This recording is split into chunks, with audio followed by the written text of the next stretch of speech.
Whoa! North Central Jefferson County until 8:30 p.m. Central Daylight Time. That's for me. At 5:30 p.m. Central Daylight Time, Doppler radar indicated thunderstorms producing heavy rain across the Oregon area. Between 2 and 3.5 inches of rain have fallen.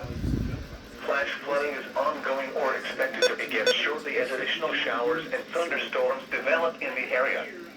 Hazard: flash flooding caused by thunderstorms. Source: radar. Oh my god. Impact: flash flooding of small creeks and streams, urban areas, highways, streets, and underpasses, literally, as well as other poor drainage and low-lying areas. I was laying down in my bed. Some locations This woke that me will up. experience flash flooding include Summatoon, Warrior, Hayden, Arkadelphia, Blood Springs, Liquid Caverns, Smoke Rise, Partridge Crossroads, and Sayre. Turn around. Do not drown when encountering flooded roads.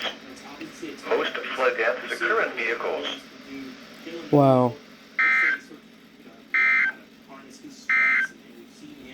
These are I did not expect a flash flood warning to pop up. Nice.